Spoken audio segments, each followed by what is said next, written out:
Thanks again, Abhishek. Thank you, Srijit. That was the CXO fireside chat on the speed of transformation, the new enterprise edge here at Transform to X. Now, for those of you who just joined in, welcome and thanks for connecting with us here this afternoon. And we're talking about how you can transform your enterprise to the next. Now, we have some great giveaways through the afternoon. You can head down or click towards the virtual stalls, engage with our domain experts there, and fill in the feedback forms to fill some great prizes while you listen to our upcoming Leadership Insights panel. And this discussion features thought leaders with decades of experience, and they have witnessed, played an active role, and participated in several waves of transformation. Now, please welcome Manish Patel, the CIO at MG Motors India, Jitendra Singh, the President and CDO at JK Cement, Lalit Gosavi, the Director of Sales and Marketing at Wurth IT India, and this is moderated by Rahul Neelmani, the co-founder and editor at Dynamic CIO. So let's find out about fast transformation and intelligent enterprises. Over to you, Rahul. Thank you, Ashwin. Good afternoon and welcome to Wurth IT India's Transform to Next show. I am going to host a panel discussion on a very interesting topic, which is fast transformation matters for intelligent enterprises. There are too many catchphrases in this topic itself. And before I introduce all my esteemed panelists, let me take a little time to set the tone for this conversation. If you realize, digital, and especially in manufacturing, when we talk of digital manufacturing, is no longer a fiction, but is becoming a reality very, very fast. Concepts like digitization, digital core, Industry 4.0, smart manufacturing, they've all been gaining both traction and the ground in the markets, in different markets, including India. As a result of steady adoption, they are indeed disrupting the traditional ways of manufacturing, traditional ways of production. Businesses, and I'm talking in realm of manufacturing businesses, are desperately looking for approaches, tools, and technologies which can help them in increasing effectiveness and automation both. In this era of multi-fragmented and super demanding customers who are looking for a very different degree of experience and services, the focus of manufacturing companies is therefore on how to increase the productivity and efficiency. While it might all look very fascinating, it has its own set of challenges, and none other than the panelists whom I'm going to introduce in a short while would know how challenging it is to move from one post to another. So questions like how to successfully implement digital technologies, how to effectively collect data, and most importantly, how to analyze and leverage that data to create better business insights and business outcomes. These are the questions we keep grappling with. And therefore, the need for a fast transformation and how it matters for intelligent enterprise is the topic of this discussion. Therefore, I'm actually trying to join two ends. Now, to discuss these some of the key issues, I'm happy to introduce my esteemed panelists, beginning with Manish Patel, CIO of MG Motor, a very wise, I would not say old, but industry veteran in the automobile sector, and has spent many decades. Before joining MG, he had already spent 18 years at General Motors in India. He's an experienced CIO and has demonstrated his intellectual prowess and technology skills in various domains. We'll get to hear from him. Another very distinguished panelist here is my dear friend Jitendra Singh, very popular name, and currently working as the President and Group Chief Digital Officer at JK Cement. He has spent almost all his entire career in manufacturing and engineering companies. So it will be fascinating to listen from him as well. Also joining these two leaders is Lalit Gosavi. Lalit is the Director of Marketing for Wurth IT India. So welcome Manish, Jitendra and Lalit. How are you doing? Great, Well, thanks. for having us. Doing good. Thank you. Thank you. Great to have all of you in the single frame. So, as we warm up in this discussion, I would like to begin my conversation with all of you, starting with you, Manish. Um, in this age, when customer experience is of paramount importance and it mandates a lot of personalization and individualized value propositions to be offered to the customers. I would like to understand from you, what role does transformation, especially the technology transformation, play to attain the attention of the customer? So here is what I say always, Rahul. Transformation is not applicable to us. Okay, we are not even a 5-year-old company, so we don't have a whole lot of transformation that we need to do. But the advantage that we have is we actually have the right foundations. Okay, built into our processes, functions, which enable us to quickly cater to the customers, and customers are both in and out, right? When we talk about out, it's more to do with the dealers and our customers who own the vehicles. Inside, it is more of the functions which are critical, like manufacturing, supply chain, purchasing. Those are the people that we cater to. Given the fact that we never anticipated this pandemic, right? We launched a product without any help from our home room. So there was not a single physical person here to handhold us, to lay the line, uh, do some complicated manufacturing processes, but everything was taken care of by doing everything virtually. So anything that we did to set the lineup to get the product on time into the market was all done virtually. So that's the market. I mean, that's the manufacturing part of it, right? The sales, after sales, and customer experience comes next. Again, citing an example of pandemic, we had to quickly evolve ourselves out to see how best can we cater to a customer who is actually willing to buy a product. Thereby, we had to enable a virtual vehicle experience, post a test driving taken, requested by a customer at his home or his office. And how does that experience then we take it forward for him to own that vehicle, which is the critical part of it is the payment part of the vehicle, right? So what we did was we took the entire stream of the sales part of it and say we would not like the customer to come into our showroom. That's the main agenda. How do we have the vehicle delivered at his home or his office or wherever he desires in a particular city where we have a dealership? That was all carved out, and we are there right now.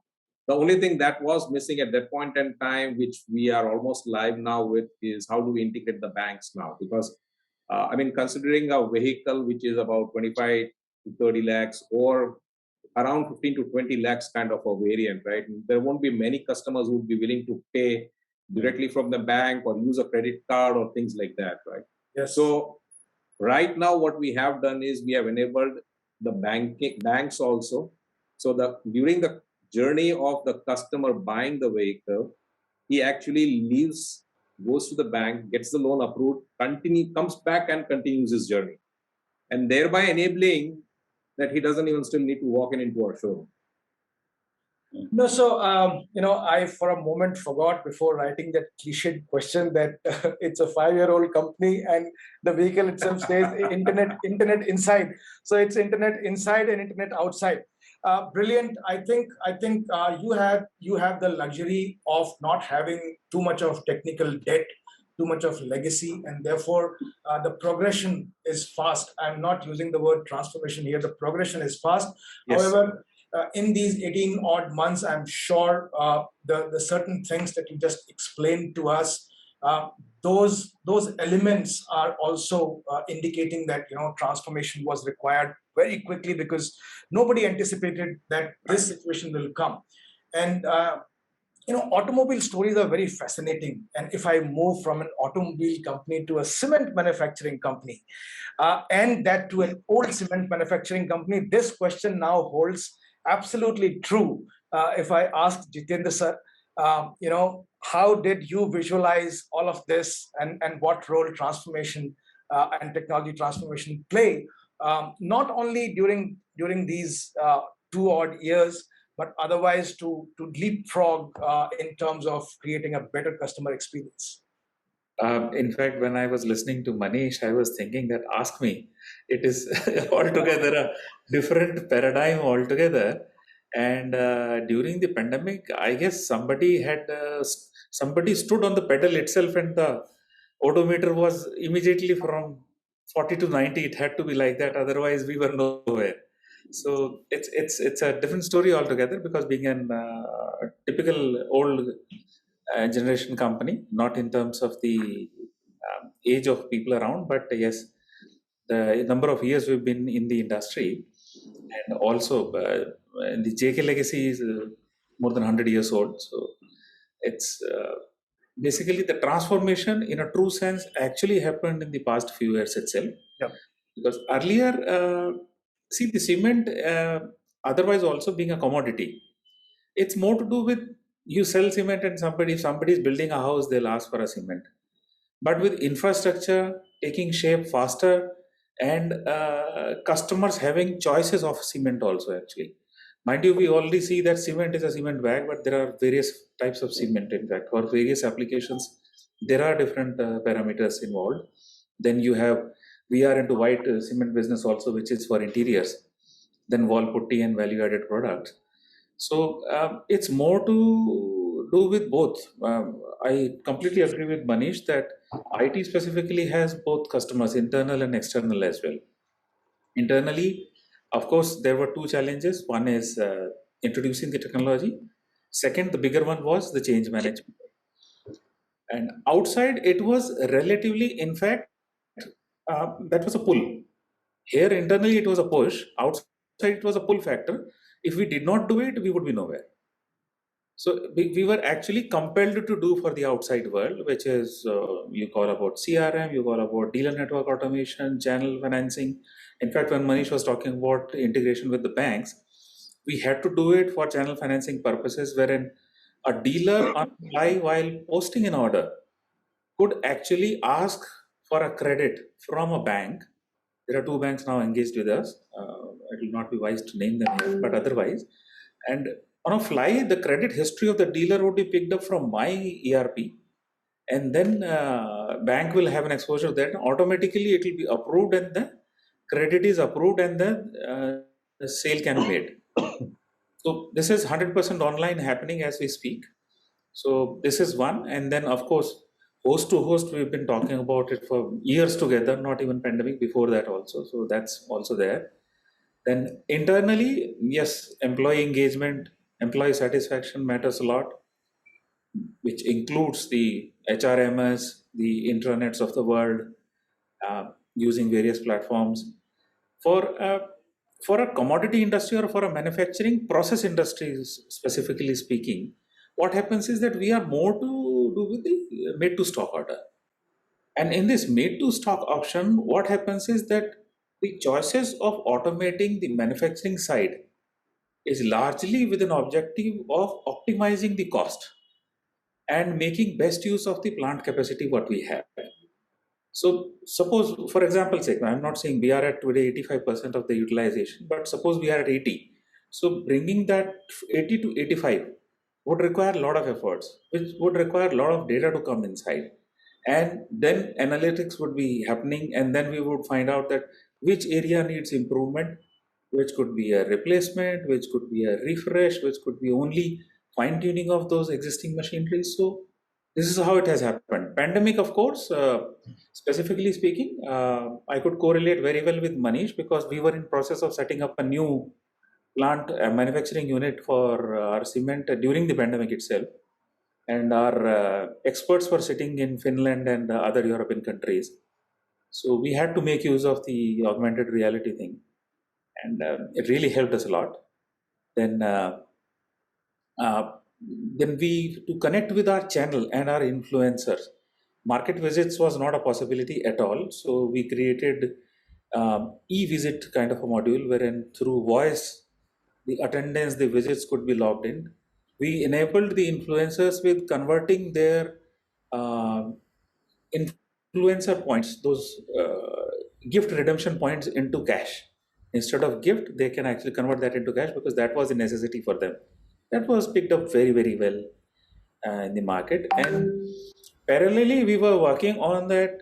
Immediately, the demand would surge up once we are out of this because a lot of projects which are on hold would actually take off. So for that also we had to be prepared, whether it comes to multiple warehouses, connecting them together, creating a route plan so that we can serve our customer, and then working on permutations and combinations wherein serviceability matters most, and the other part would be the cost matters most. So we had to create a balance between them. So it's been a very, very exciting journey, and as I said, somebody stood on the pedal, and we were on a very ultra fast. You rightly said, sir.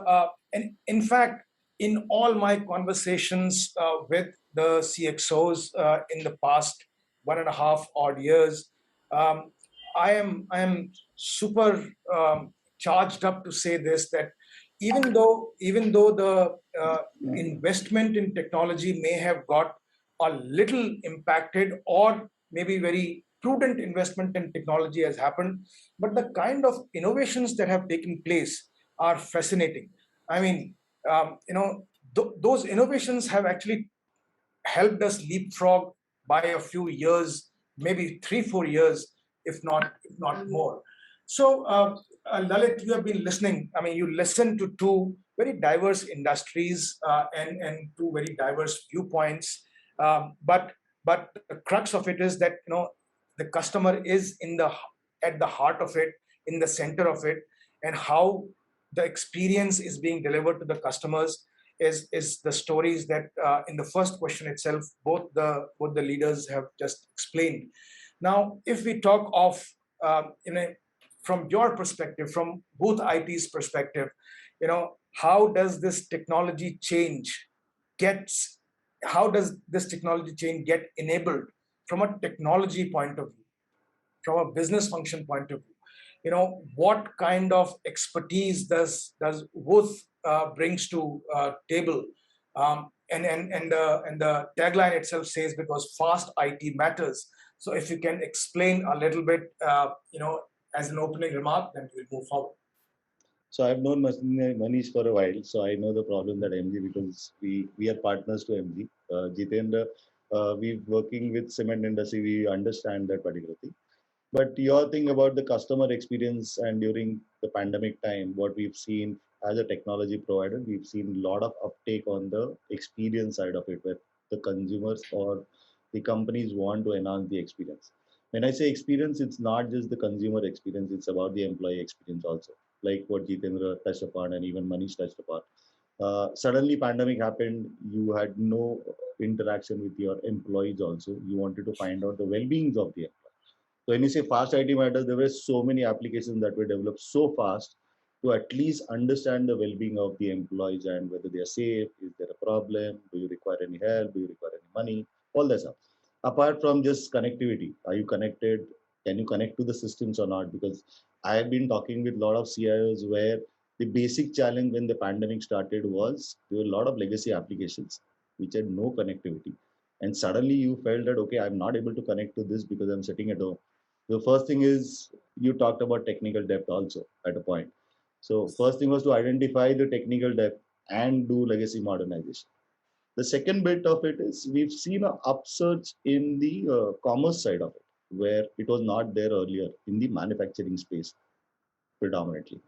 Suddenly, everybody wanted to reach out to the customer, give a personalized experience to the customer. It can be a B2B customer or a B2C customer, but customer is customer, right? So we've seen that upsurge in the commerce side of it, where you want to kind of give that experience to the end customer.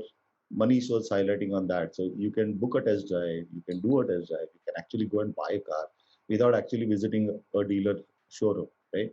So that is something which was unimaginable in the Indian context. And we as Indians are used to going and actually feeling the car and looking at the car. And it's a family kind of a decision and not a single person decision, right? When you buy a car.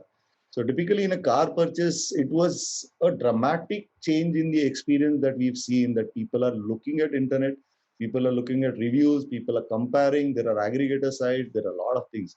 I think so. Even in Jitendra's case, as you were saying, there are so many brands that you have. Now, suddenly the consumer sitting at home knows that there are so many brands, and I want to know what is a particular USP of a product. And that's what our organization started looking at it. One of the areas that a lot of organizations came back to us was social media integration. So there were a lot of talks on social media. How do I promote my brand and how do I integrate to my CRM? So if I'm acquiring a customer from social media, how do I integrate that to my CRM and how do I give an experience to the customer to the end till the time he purchases and then he's happy and then goes away. So from a service provider and a technology perspective, we've seen all these upsides. The biggest thing what we do is we have domain expertise, we understand the business and we understand the technology. So we kind of augment and partner with organizations who want to enter this roadmap. And as Jitendra said, suddenly it has been accelerated so much that people have reached a level which they wouldn't have reached in the last 10 years probably. They wouldn't have looked at areas that they had to look at due to pandemic. So because of that, there are people who've gone to a level, but we can actually help them go a level up. Because now what has happened is everybody's eyes and ears are open now. And they know, okay, the next bigger thing might come in. I need to prepare myself. I need to have systems which are much more collaborative. The simplest of example I can give you, most of the guys are now putting everything on cloud, right? I don't want a physical infrastructure because if everybody is sitting at home and there is my server goes down and nobody can go there to actually find out what the fault is, then it's a business loss that you cannot imagine. So those are the things that we at Wurth IT are doing, and we've been servicing the customer in the same area. Thank you, Lalit. I will return to you for a little more explanation on different fronts, which includes the kind of transformative solutions that you offer, digital commerce that you spoke about, analytics, cognitive solutions, and all. But thank you for the first intervention. Coming back to you, Manish, and I will stay on the core topic here, which is customer experience.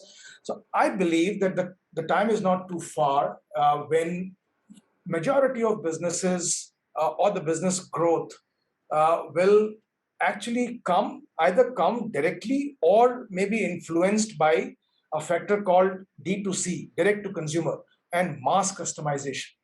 So I would like to ask you, and with the help of your wisdom that you have, especially in the automobile sector, you know, how do you think technology will ensure that this happens, that direct to consumer happens? What's the kind of future readiness that is required for it? What value do you attribute to the factors like connected shop floor, smarter supply chains, and concepts like those?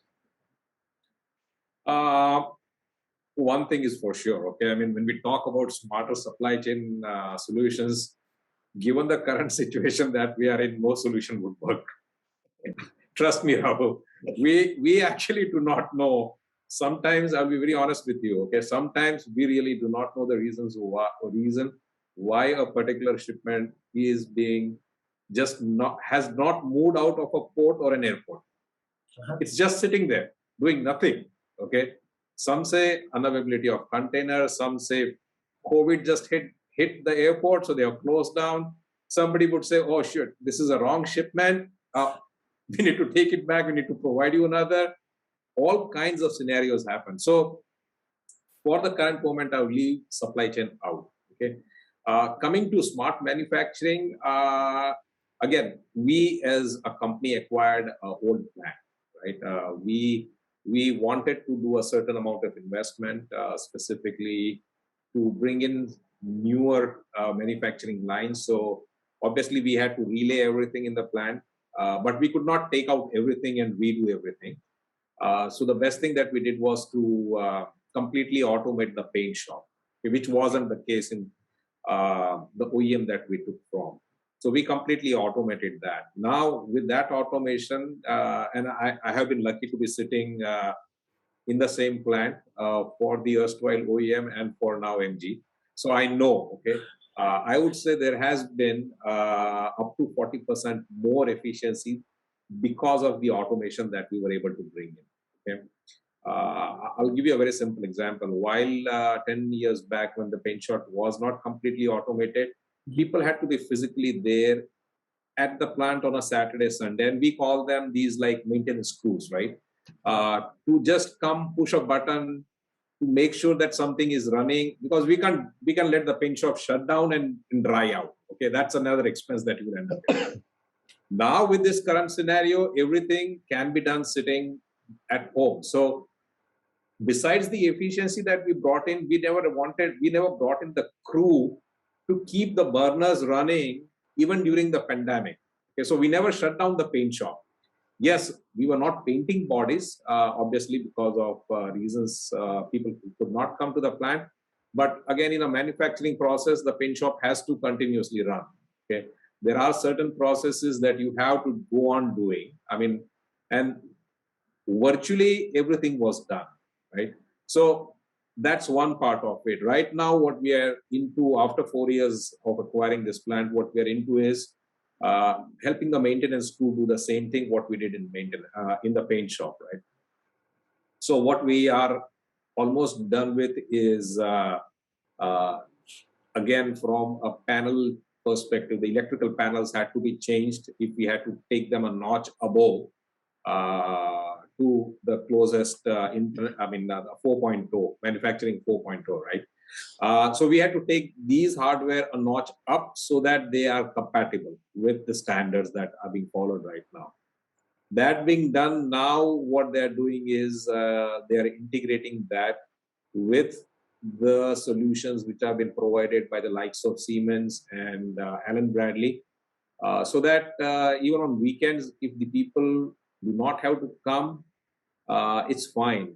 Triggers are sent to them on critical stuff that might come their way.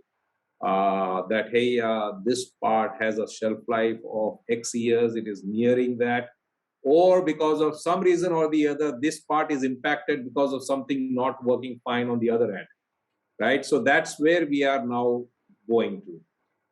From a manufacturing perspective, our lines still continue to be semi-manual. Body shop obviously is quite a bit automated.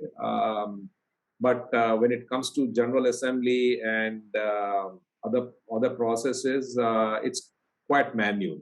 So we have some time to go there. And again, I mean, everybody says industry 4.0 has to be there, but obviously it has to make business sense also, and the spend also has to be justified, right? And I completely agree with you.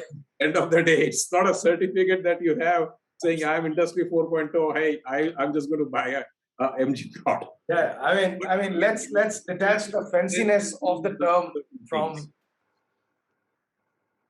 You're true. Let's detach the fanciness of the term from the reality on ground, and who's the better judge than people in this frame to talk about or to decide when the occasion has arrived to deploy such things and to comply with those things.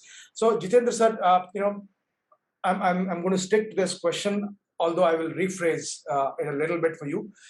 Managing a smart factory of tomorrow is quite a key KRA of a CIO or a technology organization, because a lot of it is dependent on the automation that technology brings. It needs to be digital. It needs to be resilient. It also needs to be lean. So how would you comprehend your thoughts on smart factory, smart shop floor, and how does it help in transformation of both manufacturing and product marketing? Okay. So I'll actually, first things first, I could see the spark in Manish's eye, which is as good as what it was in 2001. And the man has actually inside out wherewithal of the entire manufacturing thing. I remember distinctively that even in case of the CKDs of Opel, Manish, if you remember, he had such a passion in explaining each and every process to us. And the same thing I could see today also even. So hats off to you, Manish. Thanks, Jitendra. For supply chain, yes, we could make good use of it during the pandemic actually. And even immediately after the pandemic, with the help of EPODs, those are simple things. But auction actually has helped us a lot. So much so that I never realized that within 3 months of time, I would have 4 times the money recovered from the investment which we made. So, as we speak, in the last 6 months, we must have made close to 6.5 crores uh, only through the bidding process itself. And of course, that goes with the caveat that when the demand is high, then the bidding doesn't work. When the demand is low, so it's basically demand supply thing. So if you have more number of transporters and lesser number of supplies, then of course bidding helps you a lot. Coming back to the plant side, Rahul, which you spoke about, again, I would completely concur with Manish that the cliched word of Industry 4.0 looks very good, but can you really replace everything? I don't think so. Can you really make use of the newer sensors or newer machinery, newer equipment in a plant which has been running for 40 odd years? I will again have certain reservations because that's a cost. And when you do a cost benefit analysis, this doesn't work out to be very, very well, or doesn't work out to be fructifying the cost. So what happens is that in this space, the startups play a very, very important role here. Then they come back with those sensors, microprocessors, the smaller things in place, which does not necessarily require the replacement of machinery. They make use of the existing data coming out of the machinery, whether it is directly in the electronic format or converting from a typical analog to a digital format, and then supplying it to a central server. And then that data helps us in fact, arriving at an analytics or a judgmental area wherein we are able to pinpoint the areas of improvement. One is whenever there is a shutdown, then we know that exactly what happened where. Second is there are areas wherein we know that we can do a much better energy saving, much better throughput that can happen. And being in a processing industry, that matters a lot. Then when you speak about the customer satisfaction or customer experience, mostly it is dependent upon if I receive a single complaint from a single market, I should be able to track back from a place that what was my recipe composition, what kind of capacity I was running at, which machinery was running at what parameter can we fine tune to actually not to have these complaints coming back time and again. So these are those areas wherein I need to be careful about the productivity quotient, which is I should be able to produce as much as cement as I can. Second is the quality aspect of it, wherein as we speak, we have recently actually gone live with the automation of the end-to-end quality parametering also, which includes, in fact, to my surprise also as well. I was also not thinking about 100% smart thing going on, but the seamlessness with which we could do it with the help of certain parties is that now there are CCTVs through which the visual analytics works, and that says that the sampling of the raw material was done right. And then that sample goes to the lab, then those lab parameters come into picture. The parameters are automatically picked up from the machine, then they go into my analytics engine. Then they let me know that what has been the quality. And accordingly, now the two-pronged positivities. One is I know what quality of cement I am making. Second is I know what kind of reward or penalties I have to go with the raw material supplier. So these are those aspects which are helping me a lot. And as we speak, like as I told you, with the help of AR, we could establish a new plant also. And today also, fortunately, and rather, it's a good occasion for us. We had a puja, Bhumi Pujan for one more plant coming up actually near UP. So so these new plants actually we are going in with 100% automation kind of a thing. But for the older lines, yes, the sensors and putting in the microprocessors at respective places and making use of the existing data. And of course, the good old historian also helps a lot there.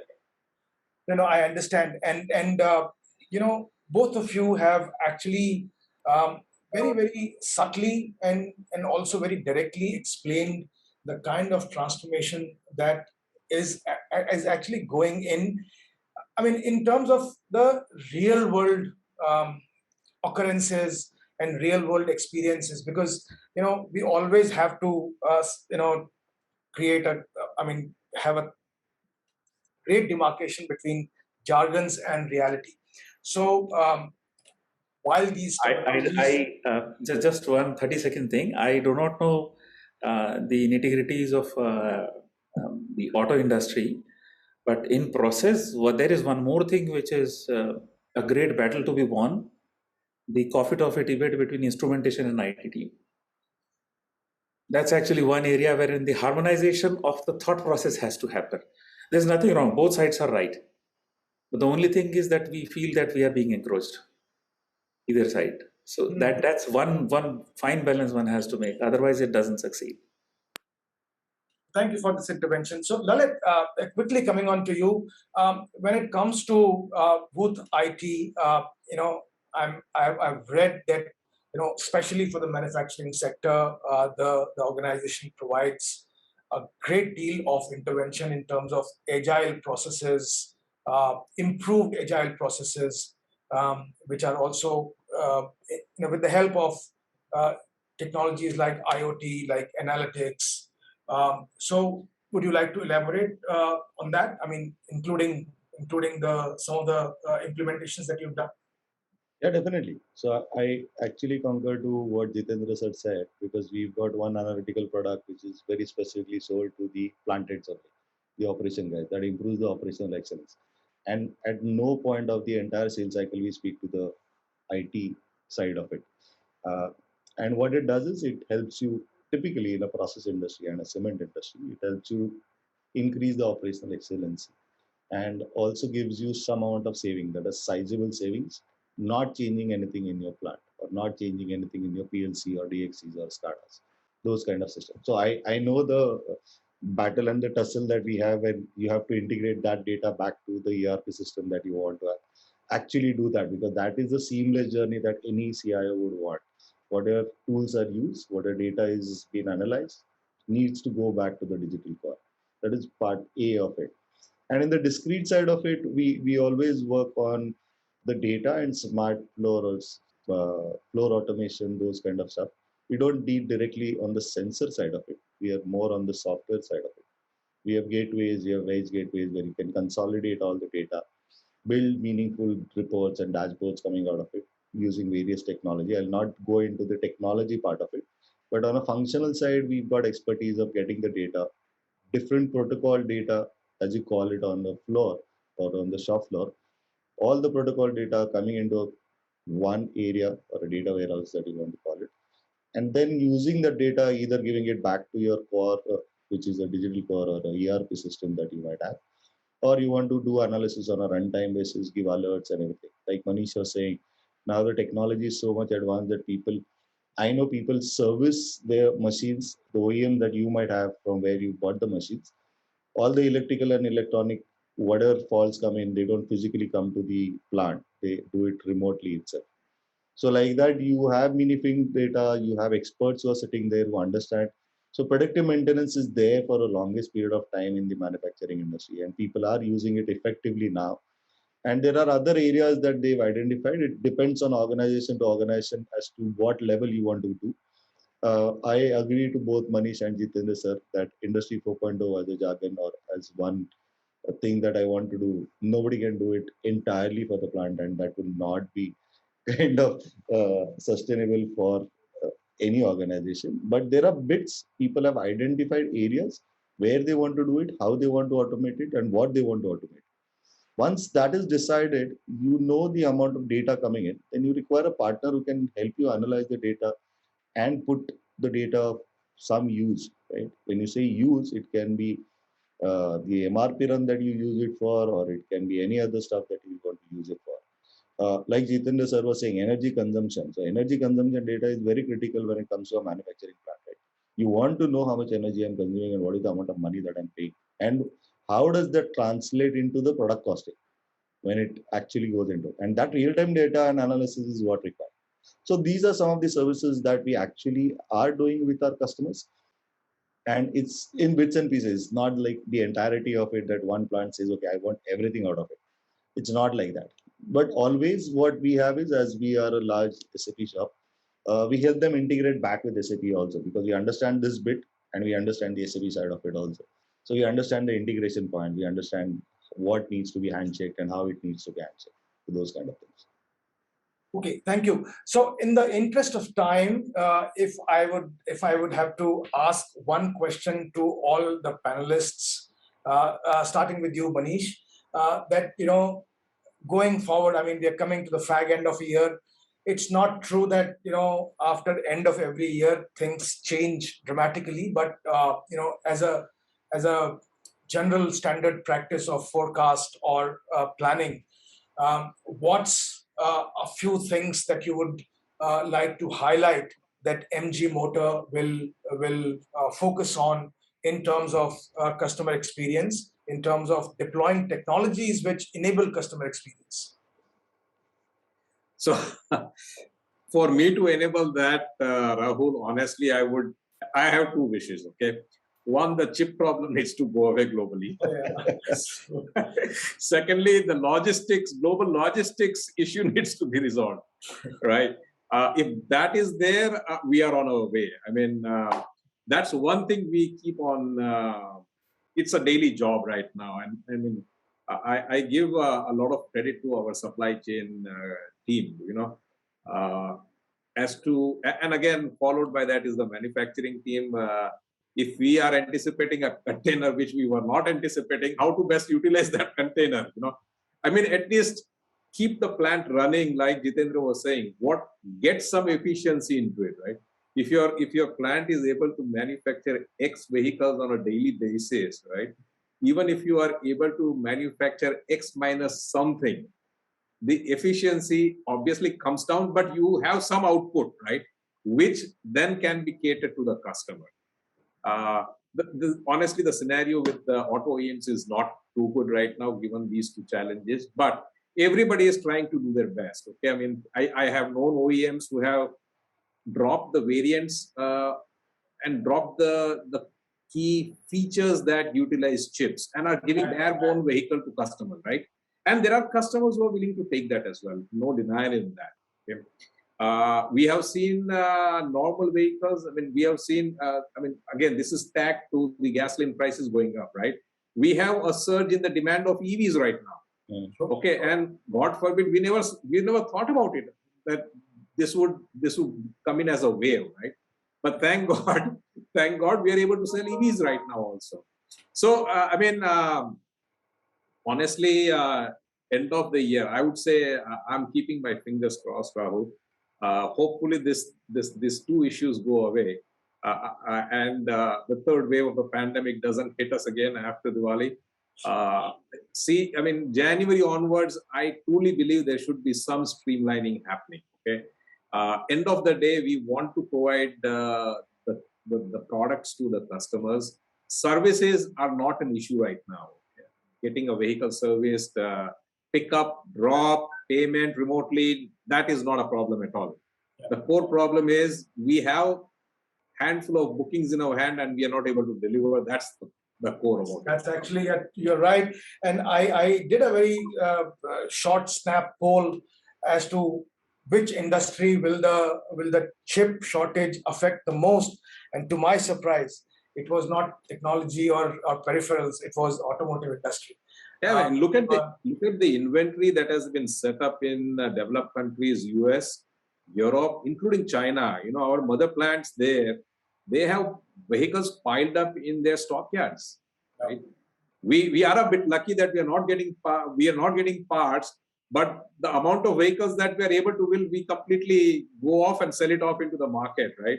So we are quite comfortable right now, but we would not like that to be continuing long. We would again we want to use the plant to the highest efficiency. No, I understand. So, Jitendra sir, last few comments. What will be the focus for the next year when it comes to technology transformation, customer experience?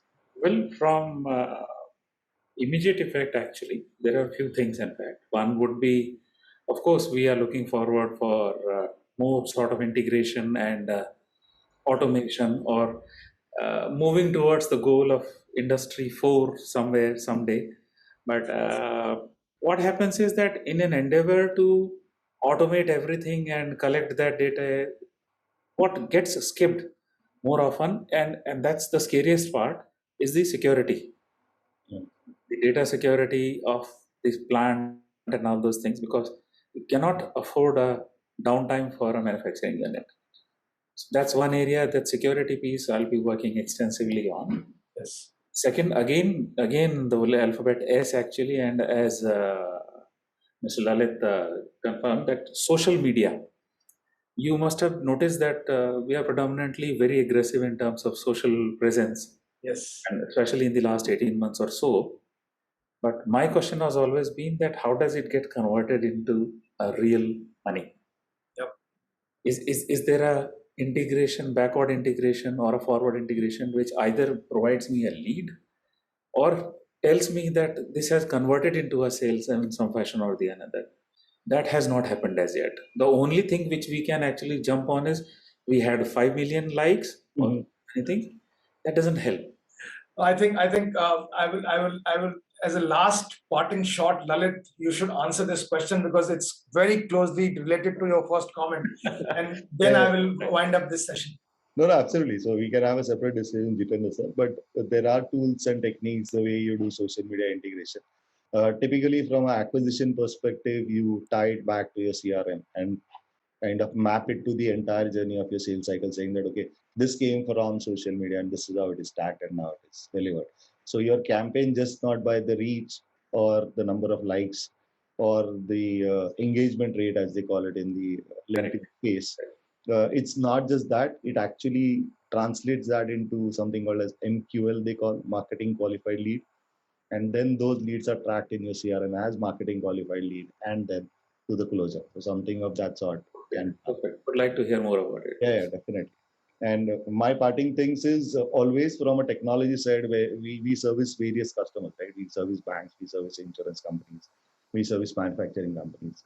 So what we've seen is the experience of an individual. Like if I'm Lalit Gosavi, I have a banking experience, I have an insurance experience, I have a car experience, I have a house building experience.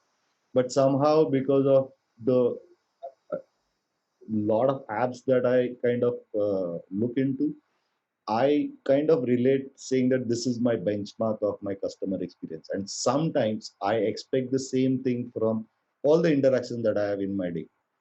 And that is where what we are seeing from an industry perspective, people are trying to kind of attain saying that, okay, the consumer is the same, the products are totally different. He has a different mindset as a consumer or a client. And how can I be better in my customer experience? That's what people are looking at. Not necessarily you have to replicate the same experience that you have with your bank or an insurance company or anybody else for buying a car or even building a house or those kind of stuff. But how can I be closer to that? Because net the customer has some benchmarking in his mind. So that's my parting statement. So everybody is doing that. I know Jitendra sir is doing that. MG, so definitely I wanted to comment. You are asking customer experience. They have customer experience in their car itself. Yeah. Actually, I understand. I don't know what experience. I wish that customer experience is in a cement bag as well, or I'm sure there is.